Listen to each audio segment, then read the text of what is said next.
Ketzar means, let's say that I own an apartment, right? And now I want to put my apartment to sell. But you happen to live next door to me. So according to Torah law, I need to ask you first, are you interested in buying the apartment? I need to give you the priority to other Yehudi. Why? Maybe I sell it to the first person who makes an offer for me. And this person may not be a good person, or this person may be problematic and spiritually dangerous. And therefore, the Racha says, Menadin oto, we put this fellow, Herem. Here the Racha discusses a piece of land. Okay, but I use the case of an apartment because we had a case a few years back. Similar case. Another case, the Racha discusses, I mentioned before that a Jew is not allowed to go to a judicial court system to settle a financial dispute with another Jew unless the Bedin gives you the permission. There is a step-by-step guide how to reach the judicial court system. What happens now? A Jew was summoned to go to a non-Jewish court, and he gave a testimony, and his testimony caused another Jew to lose money, which halachically he wasn't supposed to lose money. Do you understand the case? Halakha and the judicial court system not always see eye to eye. Some cases they are in the same page. Some cases Torah law is a bit different than secular law. Another case that I have writes, just one second. Tabah, a shohet, a kohen. We know that there is a gift given to the kohanim. There are 3 gifts in the meat department that in the time of the Bet HaMikdash was given to the kohanim. Zeroah, the shank, lechaim, the jaw, and the keva, the stomach of the animal. What happens now if you are a shohet kohen? What are you supposed to do? The Racha says you're supposed to take these 3 pieces of meat and giving it to a different kohen. You don't pay yourself. You understand? You're supposed to give it to a different kohen. So what did you do? You say, why should I give it to a different kohen? I'm a kohen. I'm entitled. The Racha says, Menadin oto. Why? Because that is not yours. The mitzvah is to give it to a different kohen. And today this halakha really doesn't apply, but in the time of the Bet HaMikdash, for sure it applied. Halakha number 11. Hahlel Yom Tov Sheni Shel Galuyot. A person who says, you know what? I don't have to celebrate the second day of the holiday. In Israel, they do one. I do one because I feel like in Israel. The halakha says that is asur. Why? Because even though we understand that technically speaking, you can remove the second day of the holiday, but we have another rule that says that no one has the power to uproot a rabbinical decree given to the Jewish people unless they are greater in number and in Torah knowledge. I ask you a question. Can someone have the audacity of canceling a decree made by the Sanhedrin? Obviously not. So therefore the Racha says, a person that willingly desecrates the second day of the holiday, with this type of reasoning, this no longer applies. So the laws of Nidui apply to him, because he's setting a negative example to the Jewish people. Ha'oseh melacha be'erev Pesach ahar hasod. This is based on Gemara Pesachim. There is a prohibition for a person to engage in work in the afternoon of Pesach. The answer is, which hour of the afternoon are we referring to? In the time of the Bet HaMikdash was from noon time in the day. Why? Because half an hour after noontime in Haggadah, you needed to come to the Bet HaMikdash and offer the Korban Pesach. So how can you be engaged in working? It's like it's Erev Sukkot, you need to build the sukkah, and you're watching a football game. I know watching a football game may be fun, but what is your priority? המזכיר שם שמיים לבטלה, או לשבועה בדברי הווי. A person who utters, who says God's name for no reason. For example, not God's name in English or Hashem, which is like a title, but a person says the biblical name Amonai, Yotke Vavke, or a person who makes a promise for nonsense. I promise, I swear, God forbid, that I'm going to meet you in the pizza store today. Now I need to go to the pizza store? If you said like this, you have to. Obviously, my intention wasn't to make a promise. But when you say these words, neder or shebu'ah, you must fulfill it. Otherwise, you need to come to the rabbi, and the rabbi needs to find a halachic leniency to reverse the promise. Otherwise, the promise and the shebu'ah freezes the prayers for 40 days. We learned this in the rite of Atarat Nedarim. One of the reasons why we do Atarat Nedarim 40 days before Rosh Hashanah, 40 days before Kippur, is in the event that I made a promise and I did not keep my promise, automatic reaction is freeze the prayers for 40 days. Can you imagine you're praying for 40 days and you're asking, what's happened? There is no voicemail, there is no message. Why are they not answering me? Oh yeah, we're not answering you because you have an open invoice. What open invoice? You made a promise. Fulfill the promise, that's going to release the lien on your account. That is basically what happens in the spiritual world of words. Continues. Hamebi Rabbim lideh hilul Hashem. Mehila, I skipped one. Hamebi et Rabbim lideh achilat kodashim bahutz. There is a Torah prohibition that since the destruction of the Bet HaMikdash, we have no korbanot. We don't have sacrifices. So imagine yourself, Rabbi, I invite you to come to my home. I'm making Korban Pesach. Come the afternoon of Pesach, I bought a lamb. We're going to do shechita. We're going to do exactly like in the Bet HaMikdash. There is a couple of prohibitions there. But one of them is eating a sacrifice outside of Yerushalayim. So that is also an avon. Hamevi Rabbim lideh hilul Shem.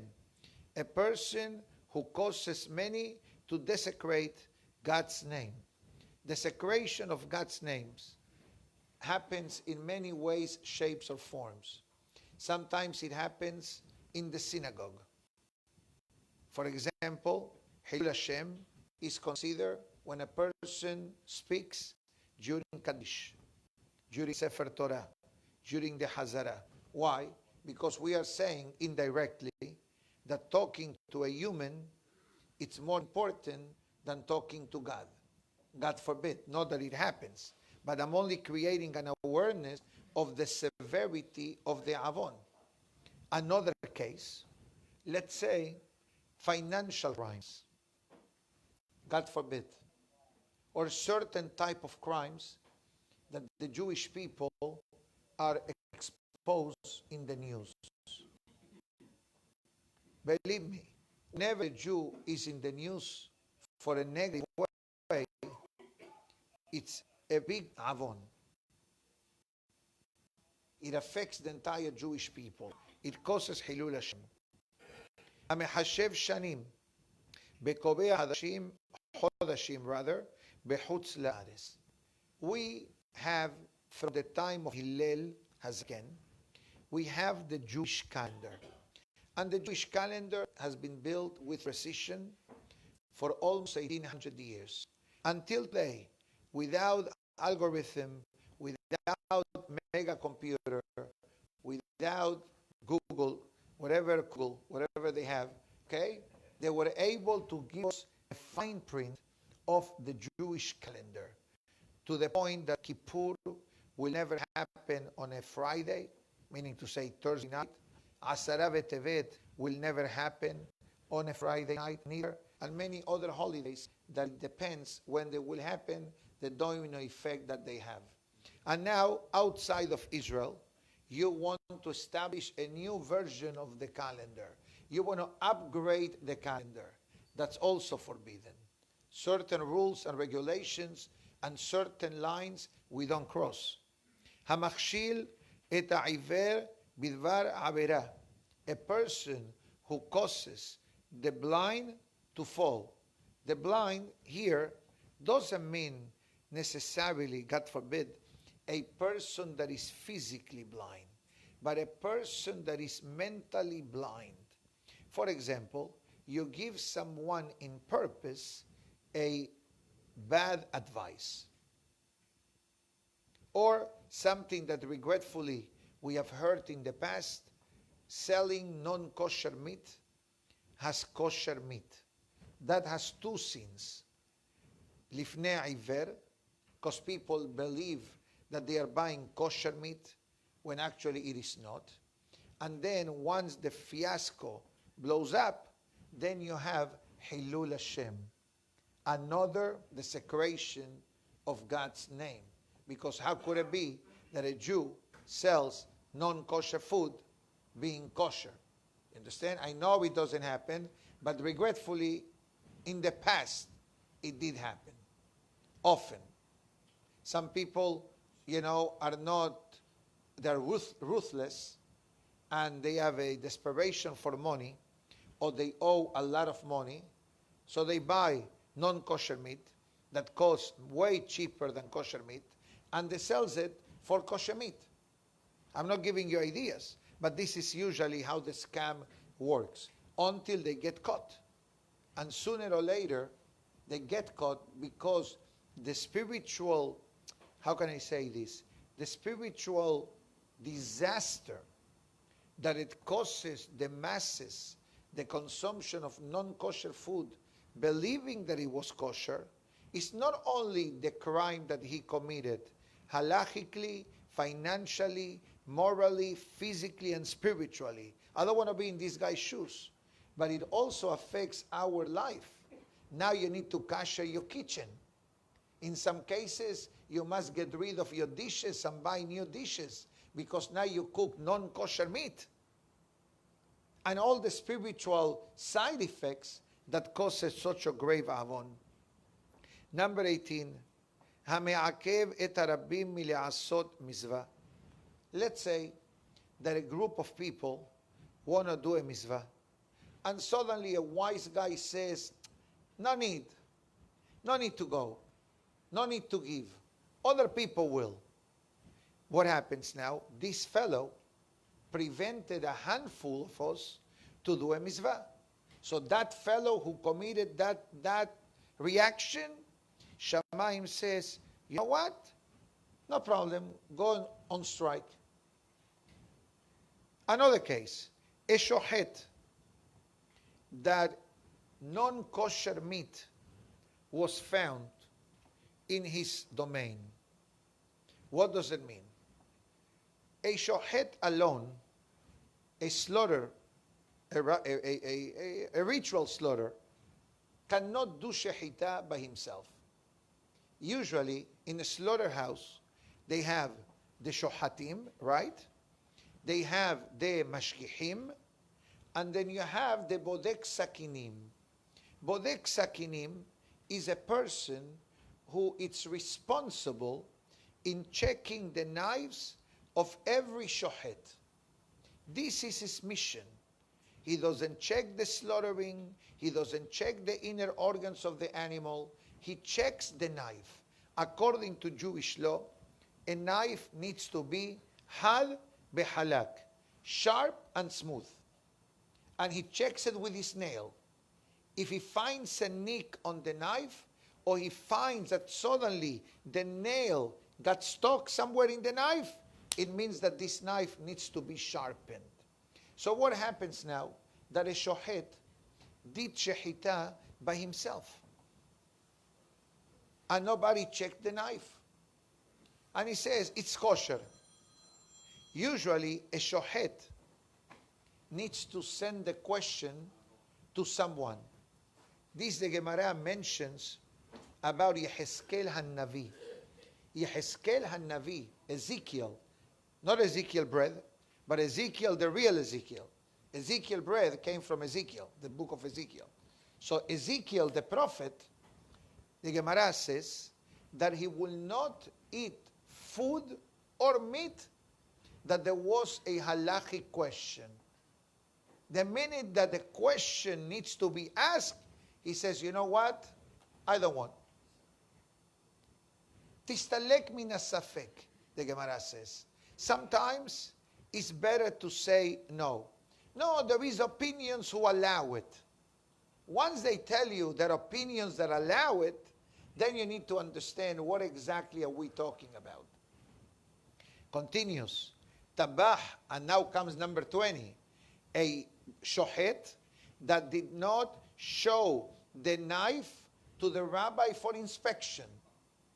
For example, I do this once a year. What we just read now, I do this once a year here. When they do shechita for kaparot, right? Not here in our synagogue, but Netiv Ezra. You know the first thing that happens when I get there? The rabbi stops shechita, cleans the knife, checks the knife, and then gives it to me to check it. And I check the knife in front of the rabbi. Why do you do that? Many reasons. Reason number one, making sure that the knife is kosher. Reason number two, you know what the Lacha says? Mishum kavod harav. To give honor to the rabbi. Meaning to say, even though you are the shochet, you know the mohel yesterday. Yesterday we had the berit milah, right? You know what the rabbi asked me, the mohel? If I can make sure that the chief rabbi of Israel was present in his berit milah. The chief rabbi of Israel was here yesterday. He gave a beautiful shiur. Then we had a shiur with many of the rabbis and kolelim from the community. Beautiful, beautiful. And he says, I want him to make sure that I'm doing the milah correct. How many years is he doing milah? 30 years? But guess what? It's good. Number 21. Hamkashe atzmo lada'at. This is a transgression that is the Daf Yomi class of today. Today's Daf Yomi will discuss in part the prohibition of a man creating physical reactions to his berit milah by touching. And touching leads, and I apologize to the female audience, leads to actions that create a reaction in the body, and the person, God forbid, wastes zera. And this is Nidui 21. A person who acts inappropriately with his circumcision by himself. We're not even talking about, God forbid, being intimate with a Gentile or someone that is not their wife. That's a different sin. Besides that, this is between the person by themselves. Number 22. Husband and wife got divorced. But what happens? Asu beno bena shutafut. O masau matan. They still are connected commercially. They work together. Keshiyabo lebedin. When they come to the bedin to file a lawsuit against each other, because if husband and wife were not able to live together as husband and wife, probably when it comes to the world of business, sooner or later, they're going to have an argument. This is proven fact. So what happens now? when two Jewish people have an argument, where do they go? They go to the Bedin. So when the Bedin is going to settle the dispute, they're going to put them in Herem as well. Why? Because if the wife wasn't good enough to be a wife for you, how can she remain a business partner? And I know that I'm speaking very quickly, but it says one more reason. Shemeyabo'u lideh hergel avera. Because the closeness in the business environment may lead them to inappropriate behavior. And even though a year ago they were allowed to be together, true, that was as long as that they were husband and wife. Now that they are no longer husband and wife, he goes his way, she goes her way. That's why once they get divorced, according to Jewish law, they cannot live in the same house. Each one needs to leave. Who needs to leave? Don't ask me. Sometimes the wife stays, sometimes the wife leaves, sometimes the husband leaves. Each case must be handled in appropriate way. In an appropriate way, rather. Hacham sheshemu'ato ra'a. Going back to the rabbis. A rabbi that created a fame of inappropriate behavior. Every inappropriate behavior, regretfully, many times people connected to immorality. But this is not limited to immorality. To any situation in life. Let's say a rabbi that yells at his wife. God forbid. No husband is allowed to yell at their wife. But if the rabbi does it, has v'shalom, the avon is magnified, the sin is magnified, and it's even greater. Because a rabbi, like it or not, and I'm speaking on behalf of all the rabbis, is held at a higher level of expectation than an average person. So if the rabbi doesn't behave good, what are we expecting from others? And he only brought simple examples. Number 24, one more against the rabbis. Hamenadeh, ahacham hamenadeh, lemי שאינו חייב בנידוי. A rabbi took advantage of his position and excommunicated someone that really didn't qualify to be excommunicated. You were a bit zealot because it's your wife's cousin's husband. So you wanted to play hardball, whatever. That's why the nidui is not done by one person. The nidui needs to be done in a rabbinical court, something known as beddin. And I repeat, I don't think that many of these cases today, the beddin has the power to activate them, but it's important to understand that sometimes when things are not settled or managed here, the Shamaim handles them. This is the Gemara in Masechet Makot that says, Yesh din lemata, en din lema'ala. If the matters are settled here, Shamaim says, I don't get involved. But if God forbid they are not, Shamaim says, we need to get involved. What's the benefit or the advantage if we settle matters here? Short answer. In the planet Earth, there is something called a settlement. We can negotiate. If Shamaim gets involved, either guilty or innocent.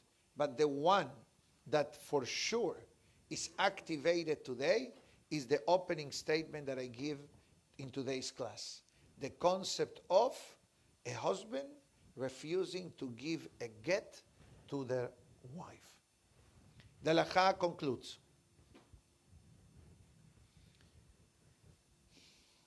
That we don't need to build a mega case to apply any of these 24 cases, if we have a reliable testimony and the Bedin has proof of the accusations, the Bedin has enough power to act.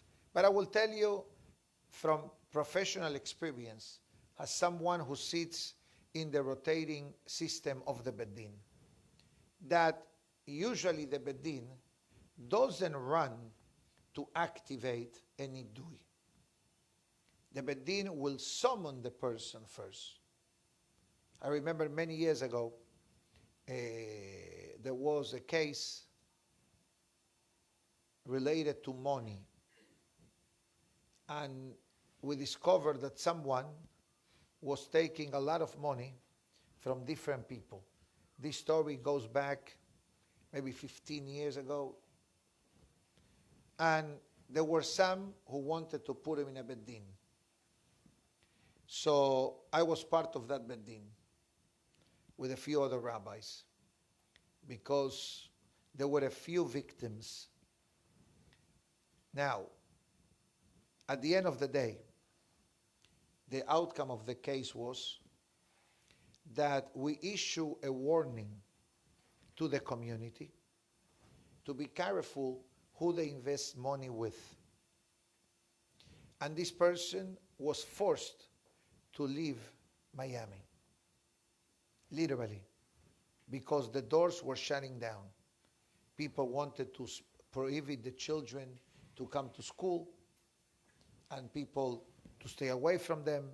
So he became a bit agitated because there were close to 10 people affected by these fellows that in part maybe the intentions of his business was good, but regretfully with the real estate bubble and whatever happened back 2008, 2010, 2009, a lot of the investments went down the drain, and eventually this person left Miami, and the Bedin sent a letter of recommendation to the city where he moved to make sure that this person does not commit the same mistakes he made here.